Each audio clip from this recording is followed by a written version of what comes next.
Hello student, आपको स्वागत है अपने यूट्यूब चैनल आर के क्लासेस पर। और आज हम क्लास 8 के विज्ञान पढ़ाने वाले हैं, चैप्टर नंबर 3। ठीक है। और इस चैप्टर का नाम है कोयला और पेट्रोलियम। तो इस चैप्टर में जितने भी क्वेश्चन हैं वो सभी क्वेश्चन के हम इस वीडियो में उत्तर बताने वाले हैं। ठीक है। तो चलिए देखते हैं इस चैप्टर के पहला क्वेश्चन क्या है।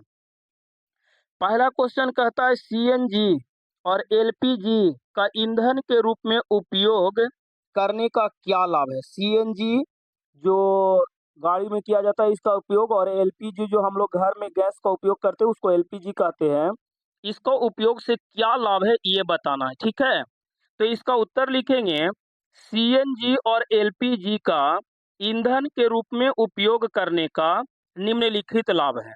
अब क्या क्या लाभ है तो एक नंबर दे के लिखिएगा। यह कम प्रदूषणकारी होता है, यानी एलपीजी और सीएनजी के उपयोग करने से प्रदूषण बहुत कम होता है, ना के बराबर होता है। दूसरा आप लाभ ये लिख सकते हैं कि ये स्वच्छ होता है। ठीक है ना, यानी प्रदूषण बहुत कम होता है। इसका और आप लिख सकते हैं ये अन्य ईंधनों की अपेक्षा सस्ता होता है। ठीक है ना, ये अन्य ईंधनों की अपेक्षा एलपीजी जो है और सीएनजी है जो क्या होता है, सस्ता होता है। ये आसानी से उपलब्ध है, एकदम आराम से मिल जाएगा। देखते होंगे कि एलपीजी अब घरे घर जाके पहुंचाता है। अब बुकिंग करिएगा घर पहुंच जाता है। तो क्या होता है, यह आसानी से उपलब्ध है और इसे घरों एवं कारखानों में सीधे जलाया जा सकता है, जहां इसकी आपूर्ति पाइपों के द्वारा किया जाता है। जहां इसका मात्रा बहुत अधिक है उपयोग के लिए, वहां क्या है कि पाइप द्वारा भी एलपीजी और सीएनजी को भेज दिया जाता है, इसलिए इसका उपयोग करने में लाभ है। ठीक है। क्वेश्चन नंबर 2 देखते हैं। दू कह रहा है पेट्रोलियम का कौन सा उत्पाद सड़क निर्माण हेतु उपयोग में लाया जाता है, यानी पेट्रोलियम का कौन सा भाग है जिसका हम लोग उपयोग करते हैं सड़क निर्माण में। तो लिखना है आजकल पक्की सड़कों के निर्माण में कोलतार के स्थान पर, पहले जो सड़क बनता था उसमें सभी में कोलतार का उपयोग किया जाता था, लेकिन आज क्या है कि कोलतार के स्थान पर एक पेट्रोलियम उत्पाद है जिसका नाम है बीटूमेन। ठीक है ना, बीटूमेन का प्रयोग किया जाता है। यानी आज जो पक्की सड़क बनता है उसमें पेट्रोल का कौन सा उत्पाद का उपयोग किया जाता है, तो बीटूमेन का उपयोग किया जाता है। ठीक है। अगला नंबर क्वेश्चन देखते हैं, क्वेश्चन नंबर 3। 3 कह रहा है वर्णन कीजिए मृत वनस्पति से कोयला किस प्रकार बनता है, यह प्रक्रम क्या कहलाता है। मृत वनस्पति से कोयला किस प्रकार बनता है और यह प्रक्रम क्या कहलाता है।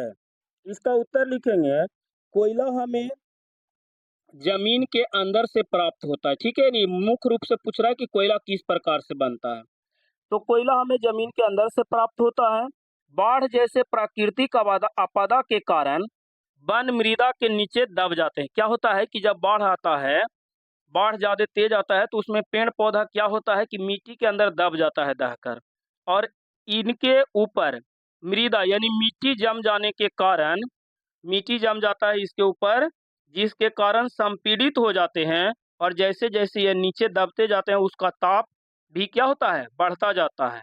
यानी उच्च ताप और उच्च दाब के कारण पृथ्वी के अंदर मृत पेड़ पौधे धीरे धीरे कोयले में परिवर्तित हो जाते हैं, और कोयला में मुख्य रूप से कार्बन होता है, इसीलिए यह क्रम को कार्बनिक कहलाता है। ठीक है, इतना याद रखना है, इस प्रकार से कोयला बनता है। क्वेश्चन नंबर 4 देखिए, कह रहा है रिक्त स्थानों को पूर्ति करे।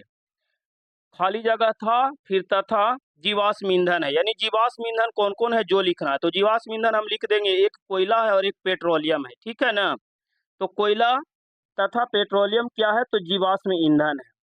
पेट्रोलियम के विभिन्न संगठकों को पृथक करने का प्रक्रम क्या कहलाता है, तो ये प्रसीकरण कहलाता है, प्रसीकरण कहलाता है। ठीक है।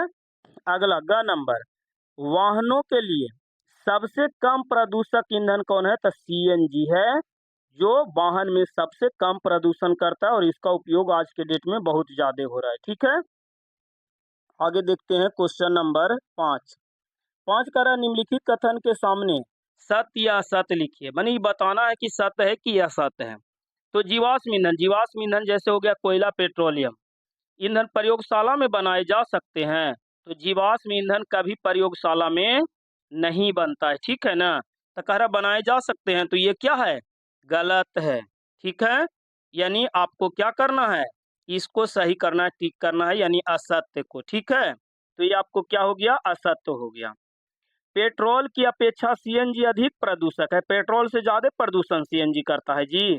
तो ये भी सीएनजी ज्यादा प्रदूषण नहीं करता है, तो ये भी क्वेश्चन क्या है, गलत है, यानी असत्य है, ठीक है। आगे देखिए इसका ग नंबर क्वेश्चन। ग कह रहा है कोक कोयला का कार्बन का लगभग शुद्ध रूप है। तो हाँ, कोक जो है कार्बन के सबसे शुद्ध रूप कोके है, ठीक है ना। इसलिए ये क्या होगा, सत्य होगा। कोलतार विभिन्न पदार्थों का मिश्रण है, कोलतार विभिन्न पदार्थों से मिलकर बनता है, इसलिए ये भी सत्य है, विभिन्न पदार्थों का मिश्रण है।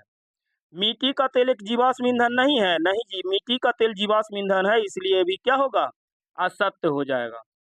आगे देखिए अगला नंबर क्वेश्चन 6 नंबर। कह रहा है समझाइए जीवाश्म ईंधन समाप्त होने वाले प्राकृतिक संसाधन क्यों हैं। तो मुख्य रूप से समझ लीजिए जीवाश्म ईंधन जो कोयला पेट्रोलियम है, ये सबको बनने में लाखों वर्ष लग जाता है, ठीक है ना। इसलिए यह समाप्त होने वाला संसाधन है। तो इसका उत्तर हम लिखेंगे जीवाश्म ईंधन समाप्त होने वाले संसाधन है, क्योंकि इनके बनने में मृत जीवों को ईंधन में परिवर्तित होने के लिए लाखों वर्ष लगते हैं, और उपलब्ध भंडार जो है वो क्या है, सीमित है। इसीलिए बन कोयला पेट्रोल इस के भंडार क्या है, सीमित है, और सीमित है, तो इसका प्रयोग अगर अंधाधुन करेंगे तो ये खत्म हो सकता है, क्योंकि इसके बनने में फिर लाखों वर्ष लग जाते हैं। इसीलिए जीवाश्म ईंधन समाप्त होने वाले प्राकृतिक संसाधन है, ठीक है। 7 नंबर क्वेश्चन देखिए क्या कह रहा है, कोक के अभिलक्षणों और उपयोगों का वर्णन कीजिए, यानी कोक के क्या क्या लक्षण है और इसका उपयोग क्या क्या है।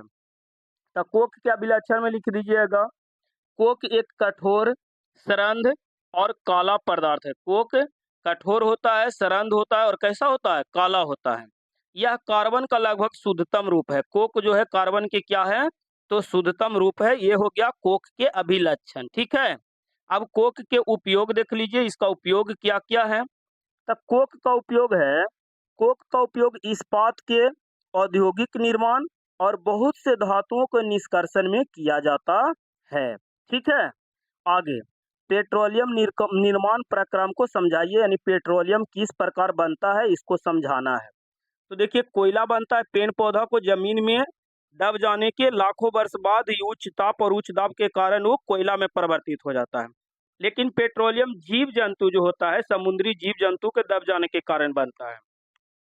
तो इसका उत्तर लिखिएगा, पेट्रोलियम का निर्माण समुद्र में रहने वाले जीवों, जो समुद्र में जीव रहता है, रहने वाले जीवों से होता है।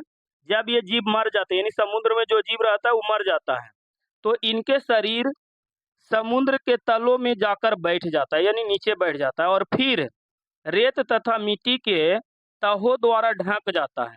लाखों वर्ष बाद वायु की अनुपस्थिति, यानी बिना वायु, जैसे धीरे धीरे दबते जाता है तो ज्यादा जब गहराई में चल जाएगा तो उसको वायु नहीं पहुंच पाता है, और उच्च ताप और उच्च दाब के कारण यह पेट्रोलियम में बदल जाता है। इस प्रकार पेट्रोल का निर्माण होता है, ठीक है।